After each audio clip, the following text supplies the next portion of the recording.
Hello guys, for today's vlog magluluto tayo ng river prawn noodles. Ayan guys yung ating river prawns. Ayan guys. Lilinisan pa po natin yan. Tatanggalin natin yung balbas. At pagkatapos hihiwain po natin yan. Hahatiin natin. At ito po yung ating Chinese cabbage. Mayroon tayong ginger, luya. Tapos bawang, ito yung ating spring onion. Ayan guys, ang ating gagamitin sa pagluto ng river prawn noodles or imin noodles. Yan guys. Ganito guys yung gagawin natin sa river prawns. Hihiwain natin ganyan para yung taba niya maging malasa siya doon sa ating gagawin na sauce. Ayan. Dalawang uri ng noodles yung gagamitin natin. Isang malaki. Ayan, malalaki yan guys. Ayan, malaki yung kanyang butil. Butil ba yun guys? Yung hibla niya. At mayroon naman tayong maliliit na noodles. Ayan guys. Maliliit. Ayan. So,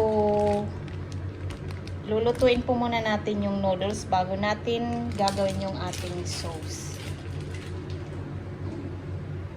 Ayan guys, nagpainit na ako ng tubig. So, ilalagay natin yung ating noodles.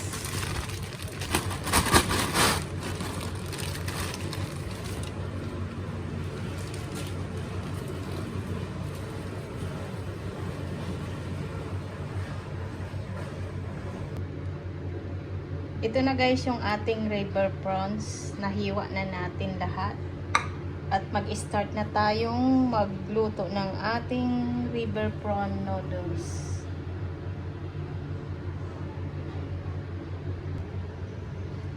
Mag-isa na tayo guys ng bawang.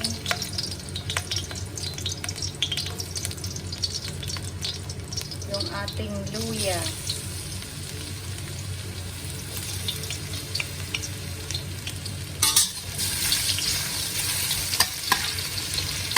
Wait lang natin mag-brown yung ating bawang at luya.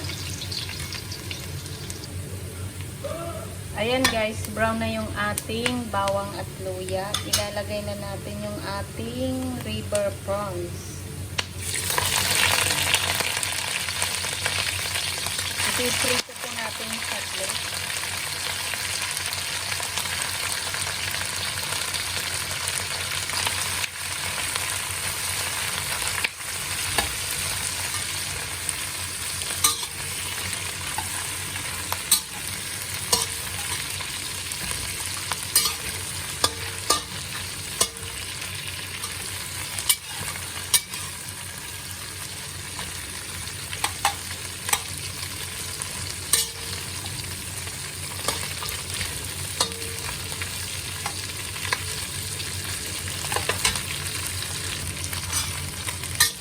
Ayan guys, kapag lumabas na yung kanyang napakabangong amoy, ilalagay na po natin yung ating chicken. Ayan.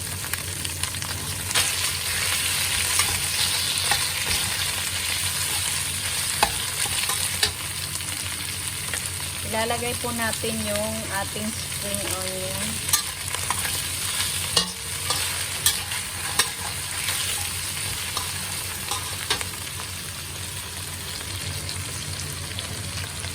Lagyan natin ng patis.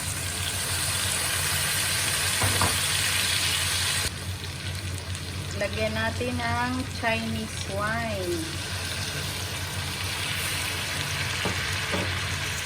At pagkatapos lagyan po natin ng asukal. Ayan.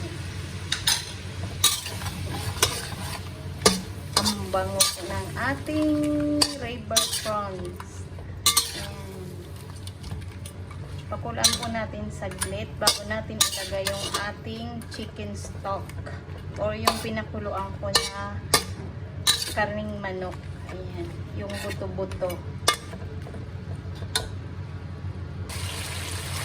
Ayan guys, na-absorb niya na yung mga ingredients na inilagay natin. So lalagyan na po natin ng chicken stock. Ayan guys, nagpakulo ako ng buto-buto ng manok.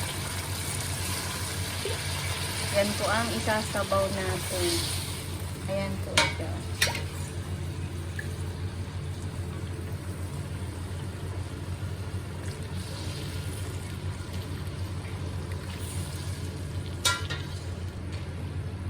Wait lang po natin na kumulo ang ating chicken stock.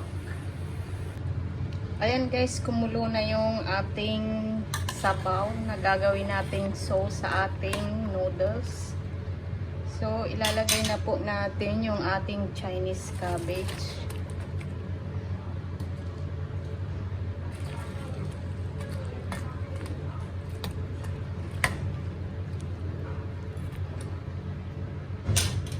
Then, lalagyan na po natin ng potato starch.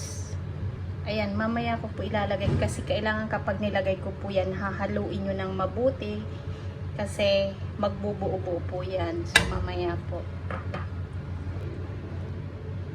Ayan po, nailagay na natin yung potato starch. Ayan po, medyo sticky na po yung ating sauce.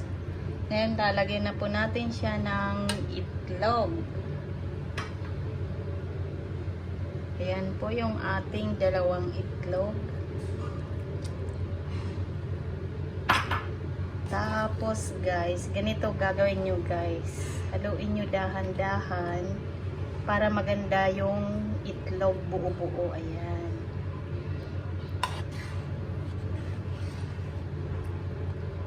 Ayan po, nakikita nyo yan. Ang ganda po ng ating sauce. Then, ilalagay na po natin yung ating last na ingredients, spring onion. Ayan, ready to serve na po yan.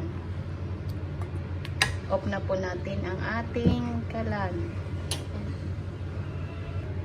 Ayan na po yung ating river prawn noodles. Ayan, ilalagay na lang po natin dito sa ating noodles. Ayan, yung ating noodles. At ready to serve na po. Ito na po yung ating river prawns noodle sauce. Ayan, luto na po. Ang lalaki ng river prawns guys. Ayan. Ilalagay na po natin sa noodles. Ito na po yung ating river prawn noodles. Ready to serve na. So, ayan po. Sana nagustuhan nyo ang aking bagong recipe ngayong araw. At syempre po, kung bago pa lang kayo sa ating YouTube channel, please don't forget to subscribe, like, and share po. Thank you! Ayan guys, ang ating yummy river prawn noodles. Ayan.